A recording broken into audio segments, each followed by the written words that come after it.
Feeling stuck or unfulfilled? Searching for more meaning in your work and life? Wondering what's next? You're not alone, and you're in the right place. This is Focus on Why, the podcast that turns reflection into action. I'm Amy Rowlandson, and each week I dive deep with guests who've chosen to live and work with purpose. Together we explore what drives them, shapes their decisions, and gives their life meaning. Through real stories and honest conversations, you'll discover how to gain clarity, make confident choices, and create a life that truly matters. Have a purpose, have a plan, focus on why. Do you understand the power of a focus on why in business? Are your people truly engaged and finding meaning in their work? I deliver practical, interactive workshops that boost engagement, fulfillment, well-being, and purpose, all key drivers of higher productivity and performance. If you're ready to close your purpose gaps, reach out via the link in the show notes today. Today on Focus on Why, I am joined by Chandani Khan. Chandani, welcome. How are you? Thank you for having me. I'm doing well today. Fantastic. And we have a thank you to Daniel McQueen for introducing us. So thank you, Dan. Brilliant to have you on the show today, Chandani. So let's go with what is it you are focusing on? I love that you just started with such an open-ended type of question. Immediately, my mind goes to about 5 or 6 different topics at the same time. I'd say that I'm going to dive in with one thing I've been focusing on this year is intentionality and bringing a sense of intention to everything that I do, that I decide, that I consume. And intentionality, is that new? It's not new, but having it at the forefront of most of my life and decisions is new. How so? Thank you for asking. I grew up in a home where, we had different types of conversations. We had the everyday convos, we had convos around spirituality, intentionality, gratitude. It was a whole mix. And so I've been around that concept for a very long period of time. But I went through a life-changing experience 6 years ago, and after that, found myself diving headfirst into intentionality amongst other types concepts and ways of showing up to really help myself through that period. And turns out that I really love it and it works really well. And I'm all about striking alignment in my life in different ways, different categories, different parts of life. And intentionality really helps me to get there. And you talk about diving headfirst and striking alignment. Hmm. Those metaphors, what's the resonance behind that? Using Hmm. those. Why? That's an interesting question. Why am I using those? Diving, you know what? I don't know. I think I want to have a deeper meaning for the first one, for diving head first. But to be honest, I think it's a figure of speech that I just really relate with. Okay, let's go a little bit deeper on this. So, diving headfirst is reflective of how I am as a person when I have an idea and then decide upon something, I just do it and I just go into it and I'm 100% committed to it. So, I guess that's behind the scenes of diving headfirst, which is interesting for me to kind of unpack for myself as well. Well, you said you wanted a deeper meaning. Hmm. What was the reason for wanting a deeper meaning? I love this. Just giggling away. I'm like, "Ooh, I'm being called out on what I'm saying," and it's great. It's funny because yeah, I don't know. I don't know. I think that's just the way I'm programmed. Like receiving that type of question, I'm sitting here and wanting to answer and wanting to, provide something that's interesting for people to listen to connect with, maybe to see parts of themselves through as well and feel like they can relate to it. So instantly I was like, well, I need to have a deeper meaning. I need to have something a little bit more. Yeah, but that's just really what it is. And it's really interesting because you are focused on the listener, on providing something of interest that they can listen to and connect with and relate with. Your focus is on someone else, not on your story. And yet, this is your focus on why. So, Yes. again, I'm not calling you out. I'm just flagging that there Yeah. is this incredible center on others. Mhm. Yeah, no, that's it's a very interesting observation and I appreciate that.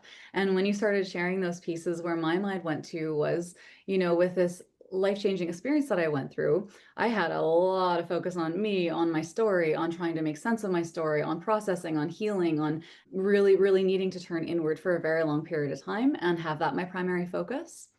And where I'm at now, without going too much into it at this point in time yet, or at all, we'll see where you take the conversation. But at this point in time, when I speak, whether it's having a conversation on a podcast or if it's a casual conversation at an event, I'm at a work event, I'm really cognizant about using's maybe not quite the right word, but yeah, I'll say like on taking from my own experience and being able to speak to it in a way that resonates with others, that makes others feel seen and heard in their own experience. And that might sound a little bit vague and high level just because I'm trying to speak to this point and not dive immediately into like, let's talk about work. But so that is something that I've really adopted and that I keep top of mind in how I show up and what I do. It fills my soul to be in what I feel is a very privileged position to be able to do that. And in terms of filling your soul, you mentioned that you had a lot of focus on you, you had to turn inward, and now you're in the position where you can focus outward because you've done the healing and you're able then to focus outward Mhm. on intentionality and on all of what you're focusing on in terms of work and general life. What are the components? You mentioned 5 or 6 topics. Mm. When I said 5 or 6, it's just that my mind instantly went to different places. So the first one that I shared was the intentionality piece. Another is, just as an example, the business that I'm building, that's a huge piece as well. Another is focusing on bringing some of my older, I call them my before self related to my life-changing experience, bringing some of those activities and passions that I love and that really light me up, piping those back into my life now that it's been a period of time of healing and recovery and I have a little bit more space to do so. Another piece is just focusing on the holidays are approaching and thinking about planning, so on and so forth. So at any given time, many different topics at hand. Out of interest, some of those before self passions, Mhm. how many of them are no longer versus still Mm. pursuing? So that's a really good question, and it's like quite deep, I would say, like it's multi-layered. Because on one hand, for example, I grew up horseback riding. When horses are in your blood, they're in your blood, as people often in the industry say, and it's absolutely true. So like that's something that, has always been really big to me, and it's always really lit me up to be around horses, to volunteer with horses, to ride, to et cetera, et cetera. And so despite what I went through, that still was within me. It just wasn't for that time. I had to find acceptance, went on a massive acceptance journey around a lot of things. And so that's, you know what I mean? That's like one of the layers. So it's not that it was never me. It's just that I'm in a position of privilege again, where I'm able to start reaching for that and finding ways to bring that back into my life. And it's very exciting time. In other ways, there were perhaps some, we all have parts of self. We all have different phases of our life, if you will. And so maybe there were some interests or activities that really served me in what I again call my before self. Whereas, after going through a period of loss and then evolution and growth, perhaps they don't serve me at the same level. So those are two of the ways that I look at what you asked. Now, you've just hit on some really big topics. It's deep. Acceptance. I know, I'm like, Yeah. this is multi-layered, this is rich. Yeah. And you talked about acceptance, loss, evolution, growth. Mhm. How do your values sit with those elements, those big Mhm. topics? What do you mean exactly by how do my values sit? Do you know your core values, Chandani? Mhm. Yes, I do, but I will say that with an asterisk. I feel that it's like society will tell you that we are a person with our core values, and those are they just don't change. Perhaps they are just set as we go through our lives and phases and experiences. But I actually think that like perhaps sure there are some that are just set within us, perhaps from when we were young, how we were raised, where we grew up, how we engage with the world. But I also think that there's room for them to kind of ebb and flow and develop as you continue, like I said, like going through loss or acceptance or, different journeys. At this point in time, sure, I can say confidently that I have some, one of which is growth, having a growth mindset. Absolutely consistently every single day, down to the minute. I'm just constantly approaching the world like that. Yeah.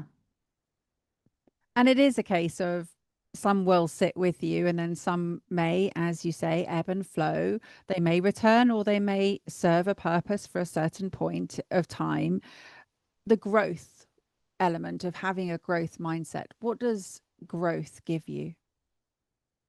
Total expansion and freedom and limitlessness. Limitlessness? Is that a word? Occasionally we'll drop a word where I'm like, if I'm just pioneering this, then great, let's use it. But that's really what it just feels like total, just like blank slate in the most beautiful, fresh, inviting way. And fresh for me feels like you can breathe. So there is that element of freedom and liberation. And Hmm.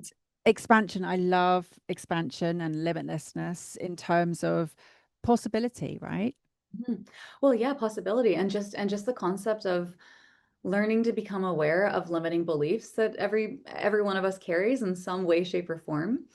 And when you learn to become aware of limiting beliefs and then identify what yours are and then remove them, it leads to that potential that you're mentioning where you're like, oh, wait a second. Did I believe that I couldn't do this or I couldn't be this or I couldn't live here, have that because of a limiting belief? Well, let me just get rid of that limiting belief and let me just lean into this total like expansion and just this like openness and your chest openness in the world. Yeah, I love that. And limiting beliefs, I came into the personal growth space late. I was in my early 40s when I really understood it. There was a few things going on in the previous decades, but I was raising children and wasn't really witness to what was going on in the personal development world. Mm. You've grown up with that space as being the norm. Mhm. And to know that there are limiting beliefs around there, that there is the possibility of identifying them and releasing them. So there's a process. Mhm. What limiting beliefs are you currently holding on to? Hmm. I think that's a great question, and I love how you look at things and how you listen and reflect that back. Before I answer that, though, something came up when you were just sharing that yes, I feel very fortunate to have grown up in a time where there are more discussions around things like this, like around growth mindset and limiting beliefs and identifying. And sure, I definitely grew up around some of those concepts, but in my particular case, like I went out of my way. I went above and beyond, out of my way. I made this an active practice for years on end to understand it, to learn, to consume content, to journal, to meditate, to do breath work. So I've really there's just so much out there. This is kind of again me sharing this because it's my story, but also for people who are listening, it's something that you can do. You don't have to come from a background of knowing about this. You can definitely even just pop it into AI. You can just kind of see where that takes you. You can go to groups. You can, you know what I mean? So I just think that that's so important for people to know and just share that piece of empowerment that really helped me. Hopefully it can help somebody else as well. So, Yeah, it does. So we can go back to your question about limiting beliefs, but just before you do, yeah. what was the reason sitting behind going out of your way? Because this wasn't a direct Mhm. route. Well, I had a brain injury 6 years ago, and it completely changed my life. I went from a position of a lot of privilege in terms of cognitive functioning and freedom in my life. And I experienced a lot of loss all at the exact same time in every single part of my life.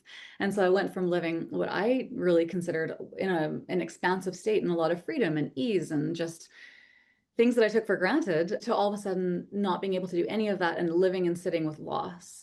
And so, that's a whole journey in itself, which I could talk about for hours on end, really honestly. I won't today. But going through something like that is really deeply sobering at the end of the day. It's deeply sobering, it's deeply painful amongst many things, and it's also an opportunity for growth. I'm not saying right away, this is not a toxic positivity, like you can just grow through it immediately. No. And I drowned for a long time personally, and I know a lot of people do.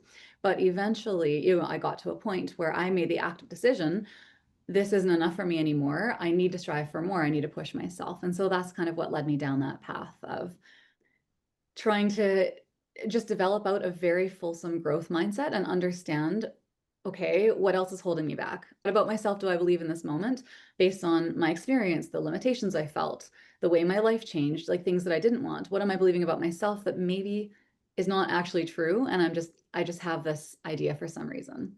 And truly, that is what started me down this more intensive path of identifying limiting beliefs and learning how to bust through those and to invite more expansion and opportunity in.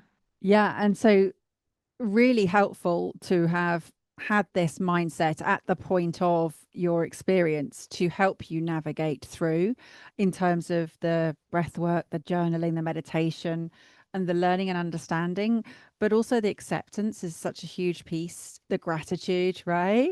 Ooh, Yeah. yeah. Like you say, the acceptance journey, I'm like, it's not for the faint of heart.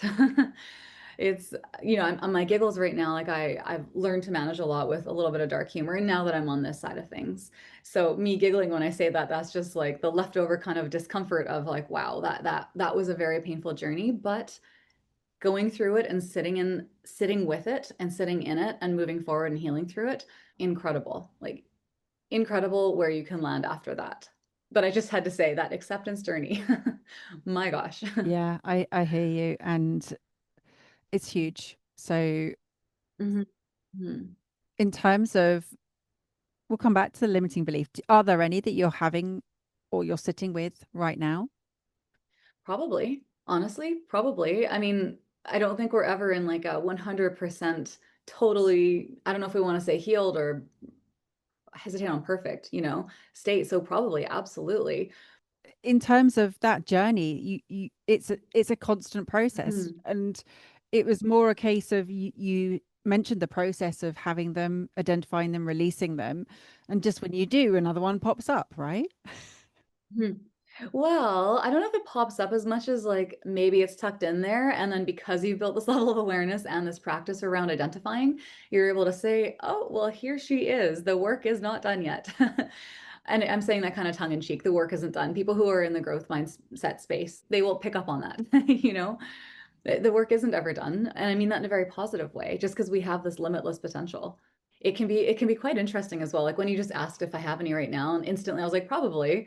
I'm like, that's so true. It's definitely like an active choice that you can make to do this type of work and to sit with it and go within and like look for things that are kind of in dusty corners of discomfort, as I like to say, and address them. It's much easier, as you know, as a lot of us know, it's much easier just to do something fun or go out or have a plan or just kind of numb yourself out. But when you take that time to go within, the rewards are so incredible. I hear you. And what I love is about that willingness to go within. And often around the topic of purpose, people are saying, I don't know how to find my why. What's my why? And they're looking for it externally. And my message is always that you create it and you feel it from within.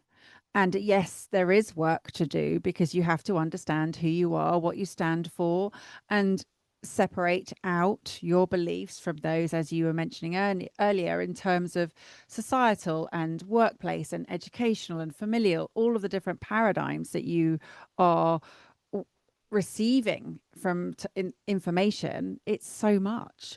So, in terms of where you are now with purpose, what does purpose give you right now?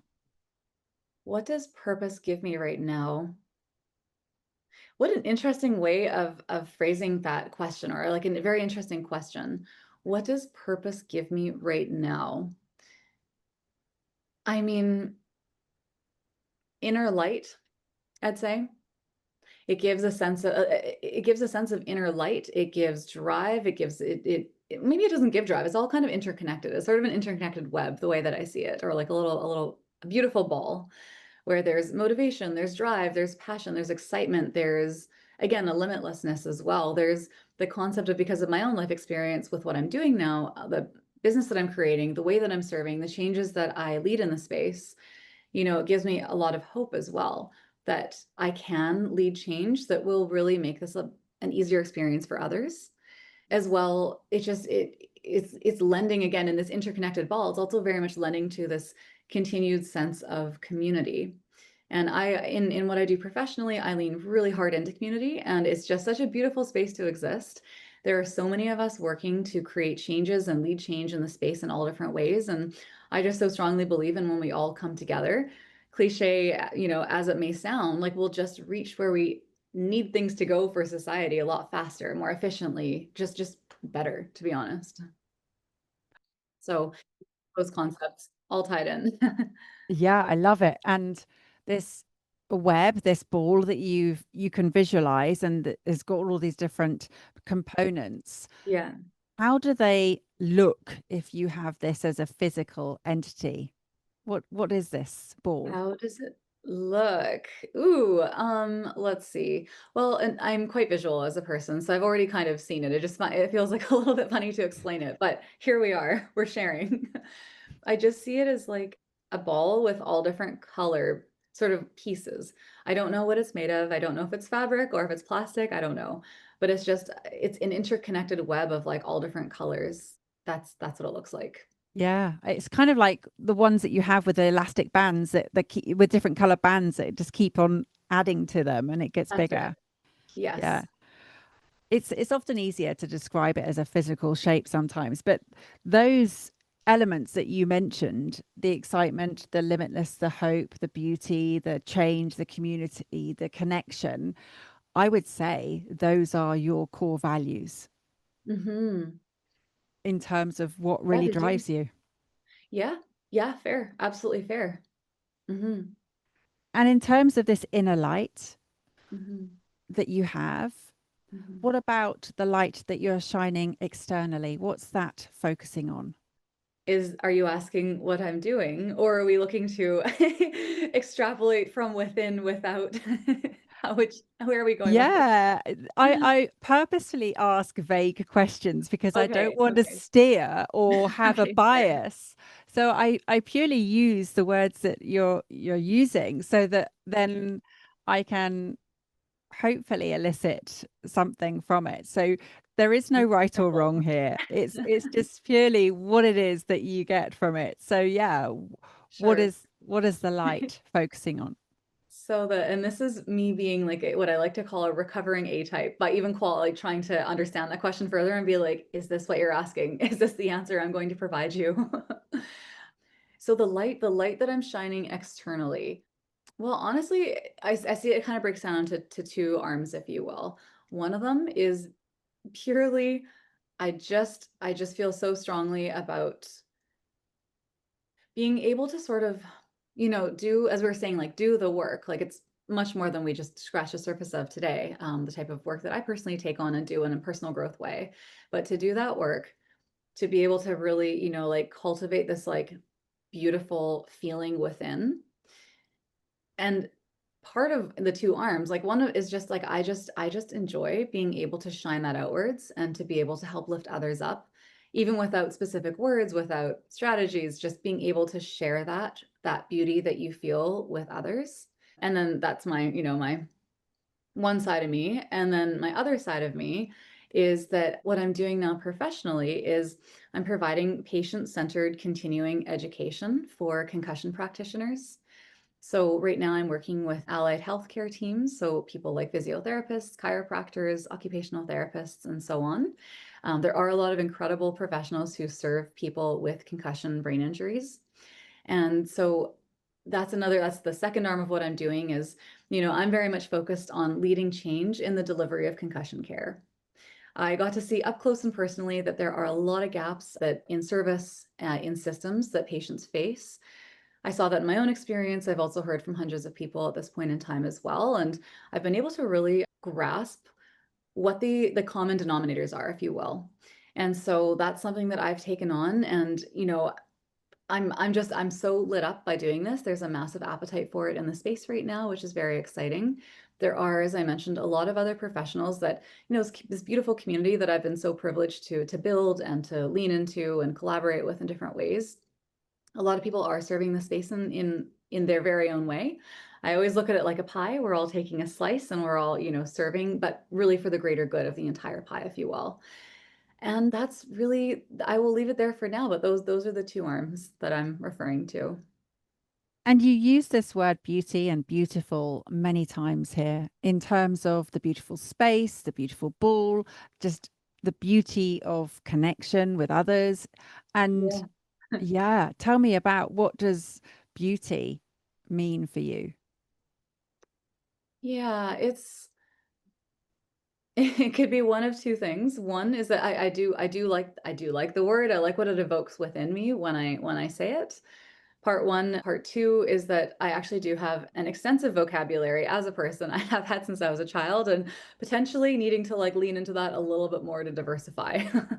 So it's one of two things, and I'm sure I go back and forth on my use of the word beautiful. More on the former is that again, just coming off this 6-year period of complete life derailment, complete life change and rebuilding, I've seen a lot of dark. I've sat in the dark. I've had the lights turned off on me, if you will. And I've sat with some really difficult losses and emotions, some confronting thoughts, things about myself, things about the world, like so on and so forth. And so for me, I feel like finally I'm in this position again where I've worked incredibly hard. I've also given a lot of space and time. It's not just hard work, it's a very, very unique combination with brain injury of both things. But I'm in a space now where being able to lean into beauty is what I want to be doing, and it's what I feel internally. So, Yeah. And I love that. And you said it, you like it because of what it evokes within you. What does it evoke? a feeling, just lightness, maybe some pretty things around. Just it's everything on the light, happy, good, positive, incredible end of the spectrum versus the harder end of things. Mm. No, I hear you. It's great. Again, it's that almost intangible, but it is an alignment. It's just a knowing that this is what it is, that I'm in the right place. Mhm. We spoke about purpose and what does it give you Mm. and what you're going to be giving to others, which is incredible. I talk about purpose being this overarching intention that guides your direction in life. And connected to that is your focus on why, and the why being the meaningful significance that you assign to it. And I feel that you've talked about the two in what you've shared. I understand the why behind the purpose. Yeah. Has purpose before your life-changing injury, has it been present or has it arrived since? Hmm. Yes, it was present in various ways, I'd say. Definitely felt a sense of purpose. The way that I experience it now, it feels more siloed in a positive way. So yes, it existed before in my before self, and it very much exists in my current slash new self, just a little bit differently. So before self, new self. Mhm. We have these. In the brain injury space, I've created like a lot of language that I often speak to and I often share, again, in means of helping others understand their experience, potentially by listening through mine and resonating with certain parts. But I'd like to clarify that like what I like to speak to is that you have a before self. I think that it's very important in a lot of spaces. People will often say you have in different ways, but like your before self and your new self, your old self and your new self, so on and so forth. But what's often missing is the current self.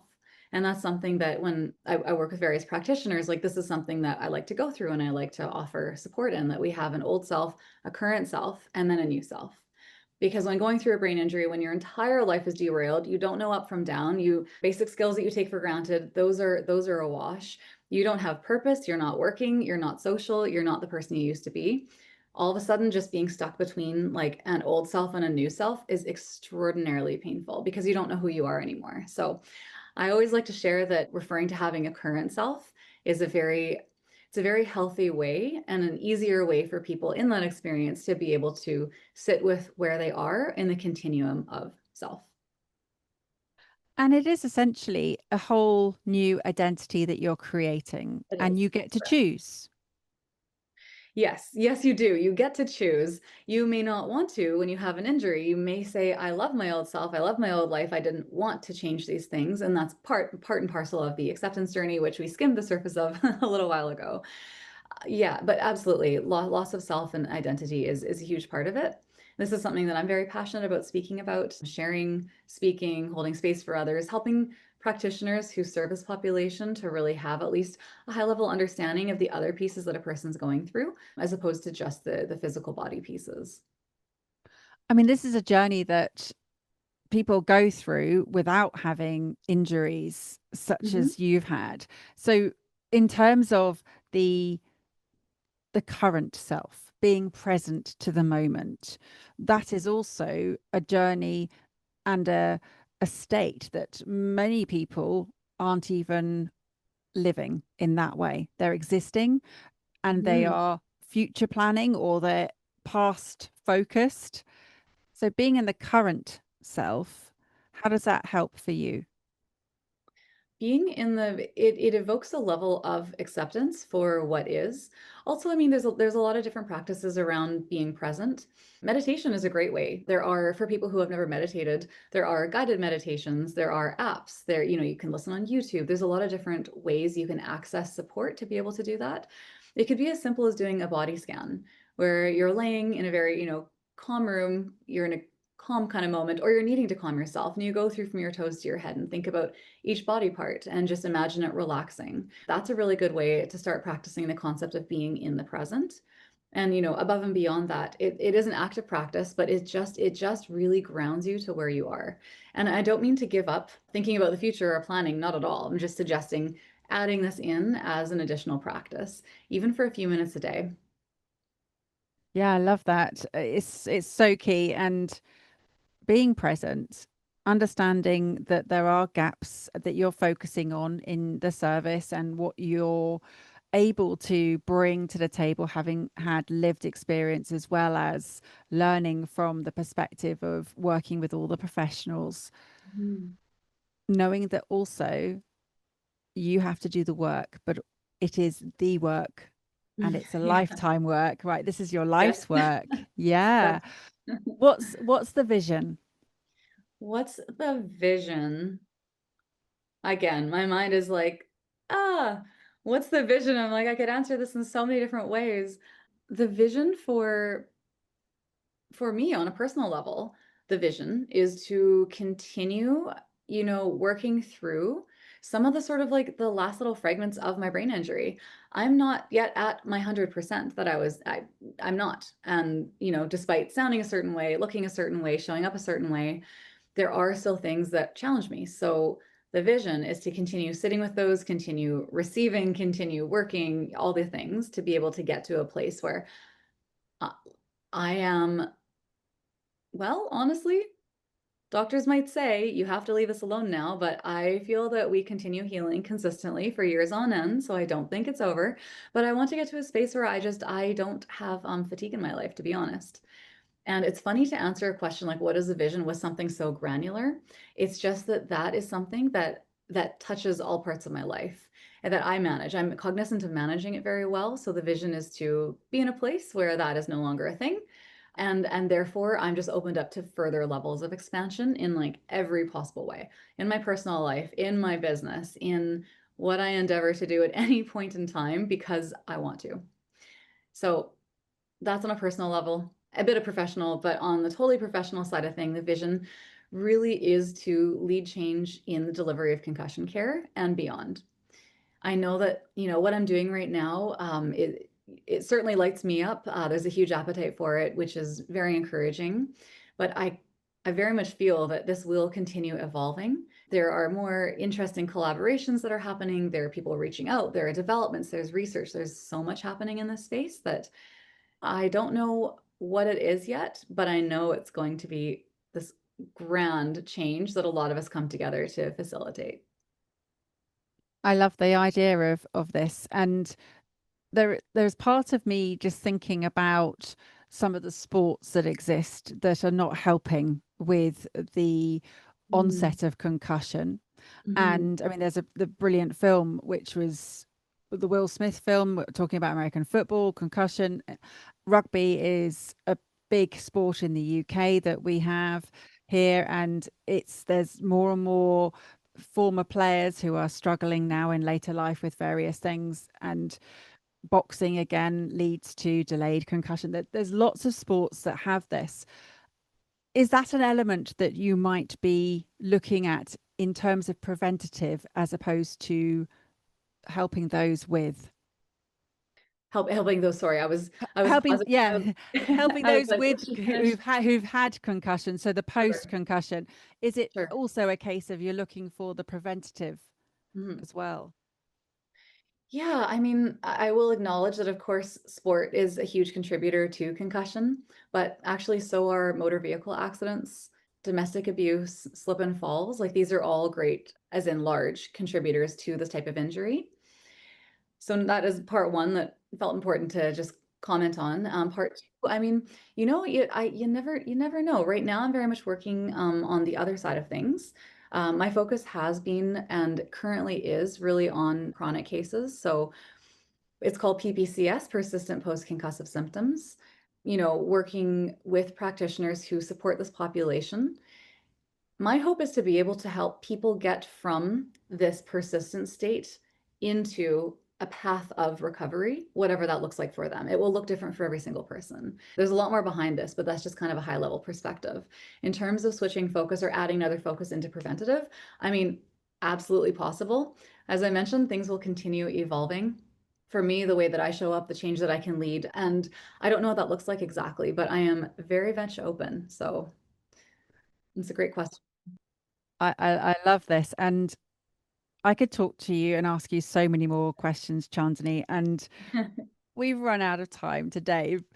So, how could anybody who is looking to understand more or to wants to work with you, what's the best way for them to reach out and connect? I would invite you to look at my website, which is returntolife.ca. It's all spelled traditionally. We may or may not have it in the show notes. I'll let Amy confirm. Yeah, We it will will, of be. course. As well, if you'd like to connect with me on LinkedIn, Chandani Khan. My name will be spelled there for you as well, so you can find me. And I look forward to hearing from you, whether it's LinkedIn, send me an email. I very much love to collaborate and serve. So I look forward to hearing. Amazing. Well, thank you so much for sharing your focus on why. It has been an absolute pleasure. And I can't wait to follow the journey that you go on and see those gaps close potentially. Let's hope they definitely do. But just see the work that comes as a result of this. So thank you. Have you got some final words, please, Chandani? Yes, I do. It's a note on, we mentioned identity, identity, whether it's loss of identity, forming identity, redeveloping yours. And like you mentioned, a lot of people go through different life experiences. It doesn't have to be a brain injury. It could be many things that kind of land them in a position where they're reconsidering identity. And one thing that I've learned from my experience is that sometimes you do have to lose a sense of self to find out who you really are. And that's it. Those are my final words. Encouragement. Hopefully it's heard as encouragement. That's how I intend it. That's a wrap for today, but the journey doesn't end here. Share your takeaways, leave a review, or post your insights. Your voice helps others discover the value of these stories. Want to dive deeper into purpose? Check the show notes for ways to work with me. Get a copy of my book or to sign up for Friday Focus, my weekly newsletter packed with clarity and inspiration. Have a purpose, have a plan, focus on why.